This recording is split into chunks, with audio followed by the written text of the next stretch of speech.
My boyfriend said he needed my car for a job interview, but I checked the GPS and found him at a luxury beach resort with another girl posting Insta stories calling him best boyfriend ever, while flashing my car keys. You know, sometimes you think you know someone. You give them your trust, your kindness, even your car, only to discover they've been laughing at you behind your back, calling you pathetic, while using your money to fund their secret romantic getaways. Can you even imagine that kind of betrayal? Because that's exactly what happened to me. Daryl and I had been together for 10 months. 10 months of building something, or so I thought. Last Wednesday morning he showed up at my door around 7 a.m., looking all nervous, running his hands through his hair. A classic move when he wanted something. He needed my BMW, he said. Big job interview downtown at some insurance office.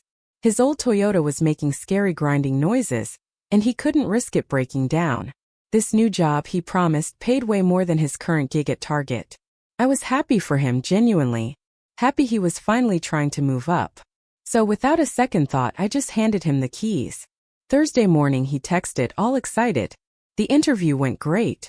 They wanted him back for another round. Could he keep my car one more day? His Toyota still wasn't fixed, and the repair shop couldn't see it until Friday. Sure, I said, and took the bus to work.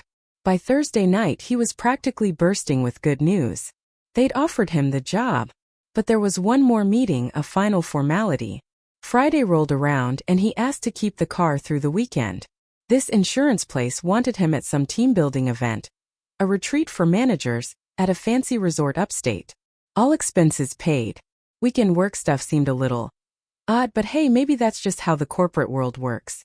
I said okay, even though if I'm honest, I was starting to get a little annoyed about not having my own car. By Sunday afternoon, my patience had officially worn thin. I had early client meetings on Monday, and I needed my reliable transportation back. When I texted Daryl about it, he responded immediately, almost too quickly, with even more details. The company, he claimed, was so impressed they were flying him to their corporate retreat for final interviews with senior partners. An exclusive resort, high-level business. He promised to be back Tuesday evening at the latest, but something about it just didn't sit right. Daryl had never talked about applying to insurance places. He'd been at Target for 2 years, constantly complaining about money, but never, to my knowledge, seriously looking for other jobs. And weekend retreats at fancy resorts for an interview? Moving from retail to an office job? It just screamed off. A nagging feeling gnawed at me. I opened the BMW Connected Drive app on my phone and checked the GPS. My car was indeed parked at the Ocean View Grand Resort, about 3 hours north. The location matched his story, which should have been reassuring. But it wasn't. The name of the resort itself stirred something in my memory. I'd heard it recently. But where? Then it hit me. Scarlett Morrison. A girl from Daryl's college, whose Instagram posts I'd occasionally seen him liking. I scrolled back through her feed. Saturday morning. Her at a pool, Ocean View. Saturday afternoon. Expensive cocktails against a sunset. Saturday night. Dinner at some upscale restaurant. And then Sunday morning. A story that made my blood run cold. It was a picture of BMW keys, perfectly lit, sitting on a marble countertop. The caption read, "Best boyfriend ever surprised me with this getaway." My heart hammered against my ribs. The key fob in the photo was undeniably mine. I'd scratched my initials into the black leather years ago when I got the car. The small scar was glaringly obvious. I called in sick Monday morning. I borrowed my dad's old pickup truck and drove north. 3 hours. 3 hours to process the absolute gut punch of what I just discovered. Daryl wasn't at a job interview. He was on a romantic weekend getaway with Scarlett, using my car and, as I would soon find out, my money to fund it. The elaborate story about insurance offices and corporate retreats? Pure, unadulterated fiction designed to keep me from asking questions. The resort was just as Scarlett's Instagram had shown, fancy as hell, valet parking, marble everywhere. And there it was. My BMW. Seeing it, being used for someone else's romantic trip, made everything sickeningly real. I walked into the lobby, and through the huge windows overlooking the pool, I saw them. Daryl, his arm around Scarlett, her taking selfies with the ocean behind them, laughing, comfortable. This definitely wasn't their first rodeo. I found a bar overlooking the pool area, just a glass wall separating us. I ordered a drink and sat where I could see and, more importantly, hear them. The bartender mentioned how quiet Mondays usually were. Most weekenders had left. That meant I could hear everything. Scarlett was showing him something on her phone that made him grin. Then he pulled out his, showing her text messages. Their voices carried clearly. "My ex is so pathetic and desperate, she'd give me her organs if I asked," Daryl said, holding up his phone for Scarlett to read. He chuckled. "Some people are just born to be used. Watch. I'll text her right now asking for more money, and she'll send it without question." Scarlett leaned closer, then threw her head back, roaring with laughter. "You're so bad. Does she really think you love her after all this time?" Daryl just shrugged, already typing. "She's too stupid to realize I've been using her credit cards to pay for our dates. Hell, I even used her airline miles to book this entire trip. The girl pays for everything and thinks it means we're building a future together." My blood ran cold, then hot with a fury I'd never known. The second he mentioned using me, I started recording on my phone, holding it steady under the bar. Everything was coming through crystal clear. Scarlett was eating it up, asking more questions about how long he'd been scamming me, what else he'd gotten away with. Daryl, basking in her admiration, bragged about expensive dinners I'd paid for, weekend trips where he'd conveniently forgotten his wallet, even clothes he'd bought with my credit cards. It was all just a game to him, a game of seeing how much he could leech off someone who actually trusted him. Then my phone buzzed. A text. From Daryl. Sitting 20 feet away. He was asking for $500 for some emergency expense at the retreat. Unexpected fees. His card declined. He needed the money transferred right away or there'd be problems with the company. He was literally asking for money while calling me pathetic to another woman. I watched him show Scarlett the message before hitting send. Both of them dissolved into laughter, predicting exactly how quickly I'd respond. "See, like clockwork," he told her. "She'll have it transferred to my account within the hour. Never asks questions. Never suspects anything." I finished my drink, left the money on the bar and walked out. My dad's truck started right up. I drove home silent for 3 hours stewing thinking. He had no clue I'd been there. No clue I knew the truth about his fake job interview. He thought he was so clever. So smart. He thought I'd never figure it out. Tuesday morning, Daryl texted. He was coming home. He got the job, he said, and wanted to celebrate that night. I texted back, playing along. Excited. Proud. Missed him so much. That night I spread 10 months of receipts and bank statements all over my dining room table. Once I knew what to look for, the pattern was horrifyingly obvious. Restaurant bills where I'd paid, even though he'd promised to get it. Shopping trips where my card was used for men's clothes. Concert tickets on my account for shows I never went to. Gas charges when I was out of town. Movie tickets for two when I was working late. My credit card statement screamed it. Purchases at stores I'd never been to. Charges at restaurants when I could prove I was elsewhere. Stuff bought that never showed up at my place. He'd been using my accounts for months, not just for our dates, but for his entire social life. And I knew with absolute certainty exactly what I was going to do to make him regret every single word he'd said about me at that resort. Okay guys. First update. I still can't believe what happened when I confronted this lying weasel. A massive thank you to everyone who told me to record everything. That advice, it literally saved my ass, and you'll see why. So Daryl arrived, beaming, ready to celebrate his fake job. I had everything ready. The receipts spread across my dining table, my phone with that recording queued up. I was vibrating with a cold rage, but I kept my face calm. He walked in with this huge grin, talking about celebrating at some expensive steakhouse, how this new job would change everything for us. I told him to sit down, that we needed to talk. The second his eyes landed on those credit card statements, his whole face just changed. It was like watching someone realize they just stepped into quicksand. But instead of coming clean, this absolute jerk tried to double down on his ridiculous story. He started rattling off how all those charges were legitimate, how he'd been planning to pay me back with his first paycheck, how his new job had weird expense policies requiring employees to front their own money. I sat there listening to him pile lie upon lie, thinking, does he actually think I'm this stupid? So I played the recording. The entire thing. All 15 minutes of him and Scarlett laughing about how pathetic and desperate I am. How I'd give him my organs. How he'd been using my credit cards for months. The part about using my airline miles for their romantic getaway. Everything. You should have seen his face when he heard his own voice calling me too stupid to realize what he was doing. It was like watching someone's soul leave their body in real time. But instead of apologizing, instead of showing an ounce of remorse, this psychopath got angry at me for recording him. He started screaming about how I'd violated his privacy, how I had no right to spy on him, how recording someone without consent is illegal. I was stunned. Are you kidding me right now? I shot back. You steal my money and my car for a secret weekend with another woman, and you're the victim here? But it got so much worse. He tried to convince me that everything I heard was taken out of context, that he and Scarlett were just joking around, that guys sometimes say stupid things to impress girls, that he never actually meant any of it. The gaslighting was insane. He kept saying I was being paranoid and dramatic, that I was twisting his words to fit some crazy narrative I'd made up. When I brought up Scarlett's Instagram story with my car keys, he claimed she must have just grabbed them, as a joke for the photo. When I asked about all the credit card charges for places I'd never been, he swore those were work expenses he'd forgotten to mention. For every single piece of evidence he had some stupid, flimsy explanation. This went on for almost 3 hours. 3 hours of him trying to convince me that black was white and up was down.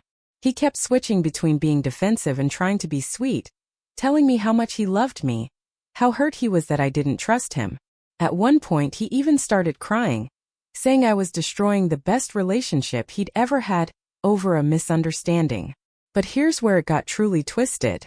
Around midnight he finally admitted that maybe he said some things he shouldn't have, but only because Scarlett had been pressuring him to badmouth me. Apparently, she was jealous of our relationship and kept trying to get him to admit I was controlling and clingy. So according to Daryl, he was just telling her what she wanted to hear to keep the peace during their work retreat. I stared at him.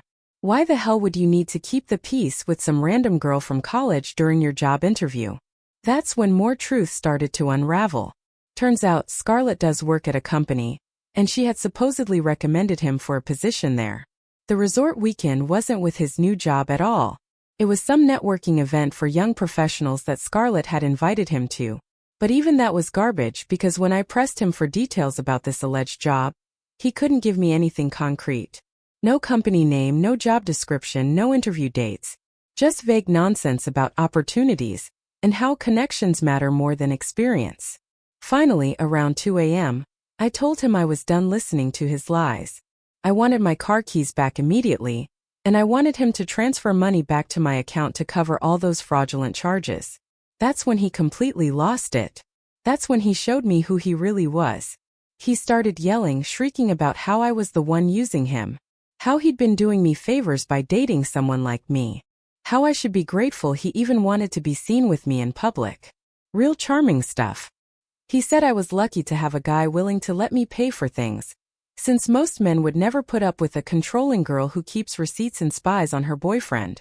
The verbal abuse went on for another hour. Every insecurity I'd ever shared with him.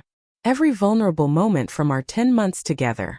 He weaponized all of it. Called me clingy, desperate, pathetic. Said I was so afraid of being alone that I'd pay any amount to keep a man around. He claimed the only reason he stayed with me as long as he did was because I made his life easier and more comfortable. But the thing that truly broke me was when he sneered. You'll never find anyone else who will put up with you. You're damaged goods. You should stop pretending you deserve better treatment. Normal women don't keep spreadsheets of their boyfriends' spending or follow them around with GPS apps. By 4 a.m. I was completely drained but also crystal clear about what needed to happen. You have until Friday, I told him, my voice steady despite the tremor in my hands, to pay me back every penny you've stolen. Or I'm taking legal action. He laughed. Good luck proving anything. I'll just claim those purchases were gifts or expenses you agreed to cover. He finally left around sunrise, but not before informing me he'd be keeping my car until Sunday since his Toyota still wasn't fixed and he had important meetings all week. He just walked out with my keys like he owned the damn thing. The sheer, breathtaking audacity. But joke's on him. because I'd already planned for this exact scenario. Remember I mentioned my dad's pickup truck? Well, Dad works for the county sheriff's department. Not as a deputy, but he's been doing their fleet maintenance for 22 years. He knows every cop, detective, and administrator in that building. When I called him Thursday morning and explained everything, he didn't even hesitate. Turns out, when someone takes your car without permission and refuses to return it, that's called theft. Doesn't matter if you initially gave them the keys, or if you're dating. Once they refuse to give it back, it becomes a crime. Dad helped me file a report Thursday afternoon, and explained exactly what would happen next. Friday morning around 10 a.m., Daryl was probably sitting in some coffee shop or wherever he goes during the day, when two deputies rolled up and informed him the BMW he was driving was reported stolen. Can you imagine his face when he realized I wasn't bluffing about legal action? But wait, there's more. When they searched him before taking him in, guess what they found in his wallet? 2 of my credit cards. Cards I never gave him, never authorized him to use, never even knew he had. The theft charges just got a whole lot more serious. I'm typing this now, looking at 17 missed calls and about 40 text messages from Daryl's phone. Haven't read them yet, but I can see from the previews he's absolutely losing his mind. Going from begging to threatening to trying to negotiate. And the cherry on top? Scarlett posted an Instagram story this morning from what looks like a police station parking lot, with the caption, "Worst Monday ever." Some people are actually psycho. Looks like she got dragged into this mess too, probably when they needed to verify his story about the weekend. I know some of you might say I went too far. But honestly, screw that noise. This man stole from me for months, lied to my face repeatedly, used my car for a romantic getaway with another woman, called me pathetic and desperate behind my back, and then had the nerve to verbally abuse me when confronted with evidence of his crimes. Actions have consequences. Maybe next time he'll think twice before targeting someone he assumes is too weak or stupid to fight back. But this saga isn't over yet, because now I have to deal with his family blowing up my phone, asking me to drop the charges. Oh, my God. You guys. The drama that has unfolded since my last post is absolutely cinematic. I honestly thought having Daryl arrested was going to be the end of it. But apparently that was just the beginning of this nightmare. His entire family has declared war on me. And the level of manipulation and guilt-tripping is honestly impressive in the worst possible way. So first, those 17 missed calls. I finally listened to them. And this man went through every single stage of grief in the span of 6 hours. He started with confusion and hurt, moved to anger and threats, then bargaining and promises, and finally just straight up sobbing and begging. The progression was actually kind of fascinating to witness, if it wasn't so utterly pathetic. The first few messages were him trying to convince me this was all a huge misunderstanding, that he was just borrowing my car and had every intention of returning it, that the credit card thing was complicated but he could explain everything if I just bailed him out. Classic Daryl. Always thinking he could talk his way out of anything with enough *T and fake charm.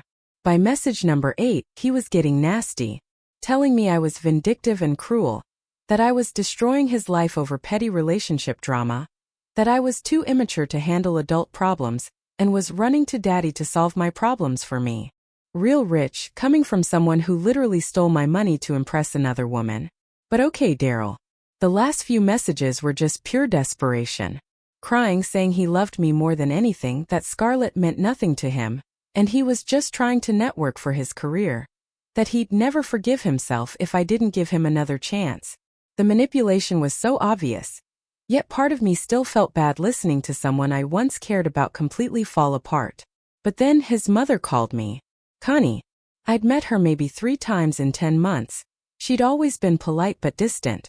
Now suddenly she's calling me at 7 a.m., sobbing about how I'm ruining her baby boy's life over nothing. The conversation lasted almost 2 hours because Connie is one of those people who won't let you get a word in, but also expects you to respond to everything she says. She kept going on about how Daryl made a mistake, but doesn't deserve to have his whole future destroyed. How he's been struggling since his dad died 5 years ago, and sometimes makes poor decisions when he's stressed or confused. I tried explaining that this wasn't just a mistake, that he'd been stealing from me for months, lying to my face and humiliating me behind my back. But Connie kept interrupting with more excuses. He's young and stupid. Boys mature slower than girls. He comes from a broken home. He's never been good with money. The job market is hard. He was just trying to impress the wrong people. Every single thing I brought up, she had some justification. The credit card charges? He probably thought you wouldn't mind since you were in a serious relationship. The lies about the job interview? He was embarrassed about his real situation and didn't want to disappoint you. The recording of him calling me pathetic? He was just venting to a friend. He didn't mean any of it. But the absolute worst part was when she started crying and talking about how this arrest could ruin his chances of ever getting a decent job. How he'd end up stuck at Target forever or worse. How he might turn to drugs or crime if he couldn't find legitimate work. She painted this picture of her son becoming a complete failure because I was too stubborn to forgive one little mistake.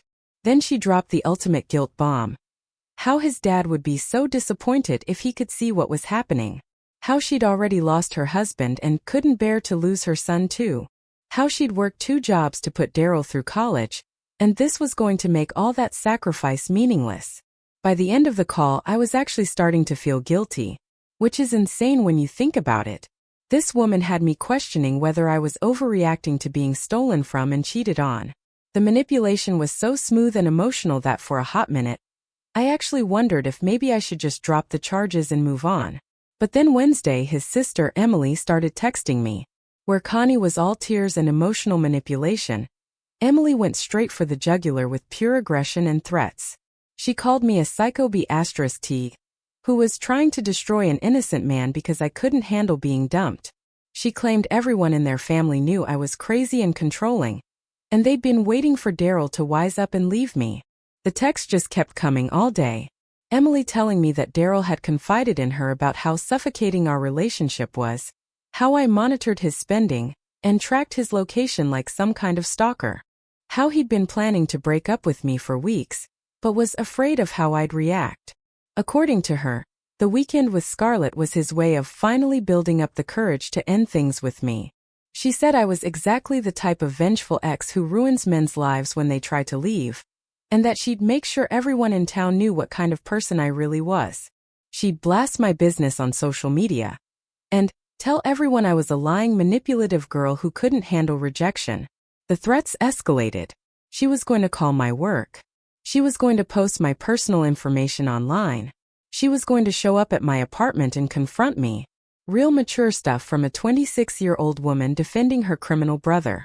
Thursday morning, I got a call from their Uncle Donald, who apparently is some kind of family mediator because he called himself trying to negotiate a peaceful resolution. This man spent 45 minutes trying to convince me that everyone makes mistakes, and the important thing was finding a way forward that didn't destroy Daryl's future.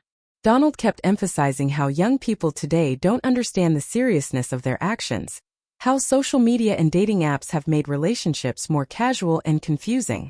He suggested that maybe what happened was just a miscommunication about boundaries and expectations, rather than deliberate theft and betrayal. He offered to have Daryl pay me back in installments and do some kind of community service instead of facing criminal charges. He kept talking about restorative justice and how punishment should be about making things right rather than revenge. The whole conversation felt like he was trying to negotiate a business deal, rather than addressing the fact that his nephew is a lying thief. But here's where things got really twisted. During our conversation, Donald let slip that this isn't the first time they've had to clean up Daryl's messes. Apparently, in college, he got caught using his roommate's credit card for pizza and video games, but the family convinced the guy not to press charges. And 2 years ago, he borrowed money from his grandmother for rent and never paid it back, but she wrote it off because family is family. So this pattern of taking advantage of people who trust him isn't new. His family has been enabling this behavior for years by making excuses and cleaning up his messes instead of letting him face consequences. And now they're trying to do the same thing with me. The most infuriating part is how they keep framing this as me being the unreasonable one. Like I'm some heartless girl who's destroying a good man over a simple misunderstanding. They've completely flipped the script to make Daryl the victim, and me the villain in this story. Friday afternoon, Connie called me again, this time with a different approach. She wanted to know if there was anything she could do to make this right. Any way to compensate me for the money, without involving the police. She even offered to pay me back herself if I would just drop the charges against her son. We talked for over an hour about what that would look like. She wanted to set up a payment plan where she'd give me $500 a month until everything was covered. She also offered to make Daryl write me a formal apology and promised he'd never contact me again. She genuinely thought she was being generous and reasonable. But when I told her the total amount he'd stolen was over $4,000, her tune changed completely. Suddenly, she was asking for receipts and proof, questioning whether all those charges were really unauthorized. She wanted to know if maybe some of that money was spent on things for both of us, or if I was inflating the numbers to make Daryl look worse. The conversation turned nasty when I refused to negotiate. She started accusing me of being motivated by spite rather than justice, of wanting to see her son suffer, just because he hurt my feelings. She said I was being selfish by not considering how this would affect their whole family, not just Daryl. By the end, she was yelling about how I obviously never cared about Daryl at all. If I was willing to destroy his life like this, that a woman who truly loved someone would find a way to work things out, instead of running to the police the first time there was trouble in paradise. The manipulation and gaslighting from his entire family has been relentless. They're tag-teaming me with phone calls, texts, and social media messages, all designed to make me feel guilty for holding their precious baby boy accountable for his actions. It's like they all got together and decided the best strategy was to overwhelm me until I caved. But you know what? All this pressure from his family is just confirming that I made the right decision. They're literally trying to convince me that stealing from someone you claim to love is no big deal. That lying and cheating are just mistakes that boys make. That I should be grateful for the opportunity to pay for some loser's lifestyle. The prosecutor called me this morning to discuss the case, and let me know they found even more evidence when they searched Daryl's stuff. Apparently, he had photos on his phone of my credit cards, which explains how he got the numbers. They also found text messages between him and Scarlett planning their weekend getaway, including discussions about how much money they could spend and what lies to tell me. But here's the kicker. They also found messages with other people. Turns out, this whole time I thought Scarlett was just some random college friend, but she's actually been his on and off girlfriend for the past year. The prosecutor showed me messages going back to last February where they're talking about being in love and planning a future together. So, not only was Daryl stealing my money and using me for financial support, he was maintaining an entire parallel relationship the whole time we were together. I wasn't just being cheated on. I was literally the other woman in my own relationship without even knowing it. Now, his family is calling me nonstop because they found out about the additional evidence, and they are panicking. Last update, and I cannot even begin to describe the absolute meltdown that happened when Daryl's family found out about the year-long relationship with Scarlett. Remember how they were all calling me crazy and vindictive for pressing charges over a simple mistake? Well, turns out their precious baby boy is an even bigger clown than any of us realized. So Saturday morning, Connie calls me sobbing. But this time it's different. She's not trying to guilt-trip me or negotiate. She's genuinely devastated because the prosecutor showed them all the evidence. The photos of my credit cards, the messages with Scarlett going back over a year, the detailed planning of their romantic getaways using my money. Everything. Connie kept saying she had no idea that Daryl had told the whole family I was just some girl he was casually seeing, while he figured out his real relationship with Scarlett. Can you believe that trash? For 10 months I thought we were building something serious, and he was telling his family I was just a casual hookup he was using for money. She was crying about how embarrassed and ashamed she felt, how she'd been defending someone who was living a complete lie. But then she started asking me questions that made my blood boil all over again. She wanted to know if I'd suspected anything, if there were signs she should have picked up on, if maybe I'd ignored red flags because I was desperate for a relationship. Even when she was supposedly on my side, Connie couldn't help but find ways to make it partially my fault. Like maybe if I'd been more attentive or suspicious, I could have prevented her son from being such a manipulative asshole. The victim blaming was unreal. But the conversation got cut short because my mom walked in and heard Connie crying over speakerphone about her poor baby boy. My mom had been watching this whole situation unfold, and she was not having any of this manipulation game. She grabbed the phone from me and told Connie exactly what she thought about a family that raises their son to steal from women, and then attacks the victims when they fight back. My mom has never been one to sugarcoat things, and she let Connie have it about enabling criminal behavior instead of teaching basic human decency. Connie tried to pull the same sob story routine on my mom that she'd been using on me, talking about Daryl's difficult childhood and how young men make mistakes, but my mom shut that down immediately. She told Connie that she'd raised 2 kids as a single parent after my dad got laid off when I was 12, and somehow managed to do it without turning either of us into lying thieves. The conversation escalated fast because my mom was furious about everything this family had put me through. She told Connie that calling their daughter names and making threats was absolutely unacceptable, that no decent family would respond to their son's crimes by attacking his victim. My mom also brought up something I hadn't even thought about: how this whole situation was affecting my family's reputation and stress levels. She'd been losing sleep worrying about me, had to take time off work to help me deal with everything, and was sick of watching me get harassed by people who should be ashamed of themselves. When Connie tried to suggest that maybe both families could work together to find a solution that didn't involve the courts, my mom laughed in her face.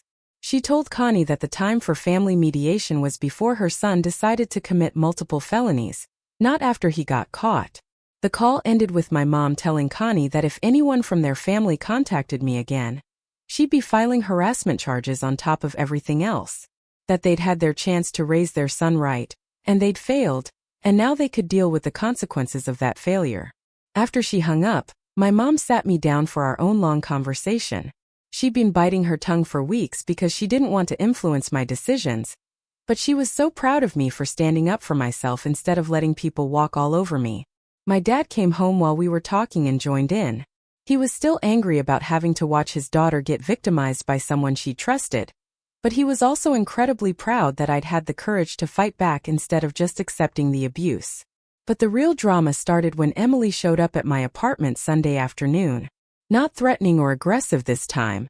She looked like she'd been crying for hours and could barely make eye contact. She kept apologizing for the things she'd said, for calling me crazy and psychotic, for defending Daryl when she should have known better. We ended up talking for 4 hours, because once Emily started opening up about their family dynamics, she couldn't stop. She told me about how they'd always made excuses for Daryl's behavior, how whenever he got in trouble, they'd blame external factors instead of holding him accountable. She said she'd always had doubts about some of his stories, but never questioned them because keeping family peace was more important than finding out uncomfortable truths.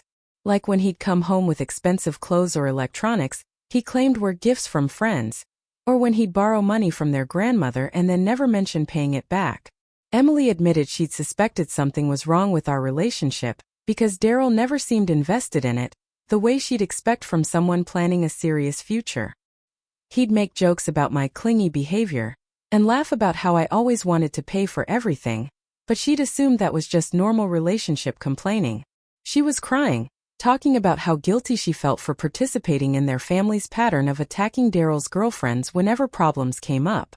How they'd automatically assumed the girls were being dramatic or vindictive instead of considering that maybe Daryl was actually in the wrong. But then Emily dropped an even bigger bomb.